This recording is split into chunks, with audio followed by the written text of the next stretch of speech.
Terima kasih Mas Bobi. Sama-sama Pak Ustadz. Bismillahirrahmanirrahim. Assalamualaikum warahmatullahi wabarakatuh. Waalaikumsalam warahmatullahi. Amin ya rabbal alamin. Amin. Alhamdulillah. Mudah-mudahan di pagi hari ini kita senantiasa diberikan kesehatan dan juga hidayah oleh Allah Ta'ala. Amin. Tema kita bagus, maafkan orang yang menyakitimu. Memang ini berhubungan dengan kesabaran, tetapi ini juga berhubungan dengan tauhid kita kepada Allah Ta'ala. Ya, kita disuruh oleh Allah Ta'ala senantiasa taat. Ya, atiullaha wa rasul. Taatlah kepada Allah dan Rasul. Ya, pada saat kita itu disuruh oleh Allah Ta'ala taat, yaitu kita menjalankan isi Quran, itu taat. Disuruh taat pada Rasul, kita belajar untuk menjalankan sunnah-sunnah Rasul.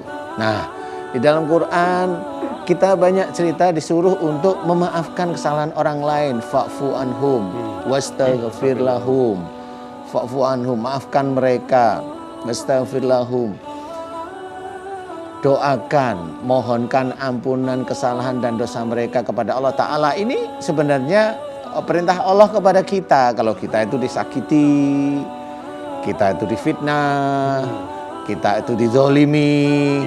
Kalau memang itu bukan pukulan, bukan ngajak perang, dia lewat kata-kata tidak enak, tidak ini, pokoknya yang tidak mengenakan hati kita, ya kita coba ikuti perintah Allah karena kita itu mencoba taat, yaitu maafkan mereka. Kita disuruh oleh Allah Ta'ala memaafkan kesalahan mereka walaupun mereka itu menyakiti kita. Biarkan nanti Allah yang akan mengatur bagaimana mereka nantinya di dunia ataupun di akhirat. Kita tidak usah berpikir dengan emosi kita, enggak, walaupun dia itu khianat kepada kita, biarin aja. Walaupun dia fitnah kepada kita, biarin. Kenapa itu fitnah itu bisa muncul? Karena Allah mengizinkan fitnah itu muncul. Fitnah itu muncul dari mana? Bisa aja dari iri.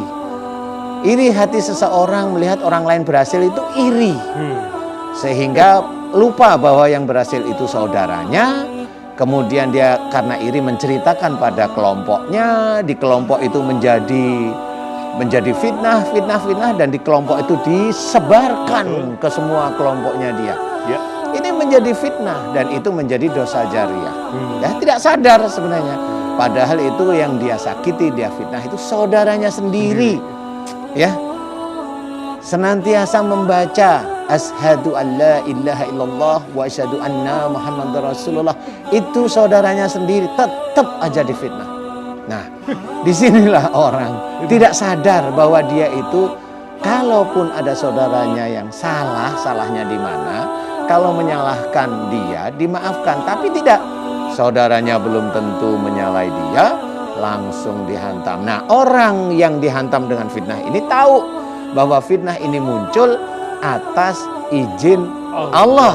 Nah, ini harus paham. Sehingga pada waktu fitnah ini muncul atas izin Allah, kita belajar untuk memahami bahwa ini ujian saya. Kemudian kita harus bagaimana? Saya akan maafkan kesalahan dia karena Allah, dan mudah-mudahan dosa-dosanya diampuni atau agar dia diselamatkan oleh Allah Ta'ala dunia dan akhirat. Wallahu alam. Mudah-mudahan ini bisa menjadi gambaran bahwasanya kita harus hati-hati untuk memaafkan orang lain. Memang sulit. Untuk mendoakan kesalahan orang lain kepada Allah Ta'ala memang sulit. Tetapi kita coba baik kepada suami ataupun pada istri ataupun pada anak ataupun pada orang tua. Ayo kita belajar seperti itu agar itu bisa menjadi amal soleh kita nanti di akhirat. Amin. Wallahu a'lam. Barakallah Pak Ustadz, terima kasih. Tausiah dari Pak Ustadz insya Allah meneduhkan, membuat kita lebih mudah untuk memaafkan. Amin, mudah-mudahan. Insya Allah. Ya, mudah-mudahan paham ya semuanya. Selanjutnya pemirsa akan berikan tausiah seputar tema kita pagi hari ini, maafkan orang yang menyakitimu. Kita persilakan Ustazah Lulu Susanti. Terima kasih Kak Bobi juga Ustadz, Masya Allah Ustadz Danu ya. Makan ompok anget-anget, ini ngomongnya kompak banget. Iya dong. Assalamualaikum warahmatullahi wabarakatuh. Waalaikumsalam warahmatullahi wabarakatuh. Ya Rabbi fil Mustafa baligh maqasidana waghfir lana ma madha ya wasi'al karami. Masya Allah, insya Allah mudah-mudahan sehat, berkah, panjang umur dalam taat. Hamdan wa syukranillah wassalatu wassalamu ala rasulillah amma ba'du. Makan durian anget-anget, kita lihat di sini narasumber kita juga host kita, Masya Allah keren banget ya. Laris manis Tanjung Kimpul, suara abis cuma jadwal nih mumpul, alhamdulillah ya. Masya Allah, ini tema bagus sekali. Memaafkan orang yang menyakitimu. Karena sejatinya manusia, mahalul khata wan nisyan, tempatnya salah, tempatnya lupa. Kita pasti sering berbuat salah, karena itulah fitrah manusia, senantiasa berbuat salah dan selalu lupa. Tapi bagaimana agar hal tersebut bisa melahirkan sifat memaafkan, kesabaran, kemudian ikhlas karena Allah? Tentunya rujukan akhlak yang terbaik adalah Rasulullah sallallahu alaihi wasallam. Laqad kana lakum fi Rasulillahi uswatun hasanah. Telah ada dalam diri Rasulullah suri tauladan yang baik bagimu.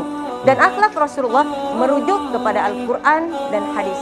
Yuk sama-sama kita kaji Al-Qur'an surah Ali Imran 133 134. Bismillahirrahmanirrahim. Wasari'u ila magfiratin min rabbikum wa jannatin 'arduha as-samawati wal ard u'iddat lil muttaqin alladzina yunfiquna fis sarra'i wad dharra'i wal kadhibina al ghaiz wal 'afina 'anil nas wallahu yuhibbul muhsinin. Shadaqallahul 'azim. Ayat ini menjelaskan tentang dua hubungan yang paling indah, hablum minallah dan hablum minannas. Dua-duanya harus seimbang, harus serasi, harus selaras. Yang pertama ayatnya yakni tentang hubungan dengan Allah. Bersegera menuju ampunan Allah yang luasnya surga Allah seluas langit dan bumi. Karenanya mohon maaf ikan sepat, ikan patin. Mohon maaf lahir dan batin. Semua kita umat Rasulullah berpotensi besar untuk masuk ke dalam surganya Allah. Tapi mohon maaf, jangan sampai menjudge, menghakimi orang lain, ente nggak masuk surga nih. Mohon maaf ya, ente golongan ibu nggak masuk surga, enggak. Jangan sampai seperti itu. Makan ketan anget-anget, bangetan banget. Artinya apa? Semua orang memiliki kesempatan untuk masuk ke dalam surganya Allah. Karenanya, yuk sama-sama watawasau bil haqqi watawasau bis sabri. Nasihat dalam kebaikan, kemudian kesabaran.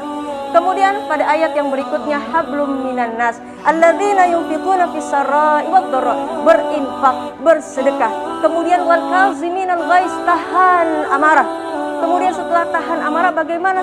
Yuk sama-sama saling memaafkan dan juga membalas kejahatan dengan kebaikan. Rasulullah dakwah di Taif dilempari batu. Ya Allah, makan kue cucur anget-anget, Rasulullah giginya hancur banget sampai berdarah di mana-mana. Tapi apa kata Rasulullah ketika didatangi oleh malaikat? Ya Rasulullah, apakah aku akan balas membalikan kota Taif atau menghimpit kota Taif? Apa kata Rasulullah? Wahum la ya'lamun, jangan, mereka nggak tahu kelak nanti akan lahir generasi yang beriman dari orang-orang Taif. Artinya apa? Rasulullah memiliki sifat pemaaf. Yuk sama-sama kita lahirkan sifat pemaaf dalam diri kita, hanyalah untuk Allah semata. Ikan sepat, ikan patin, mohon maaf lahir dan batin. Wassalamualaikum warahmatullahi wabarakatuh.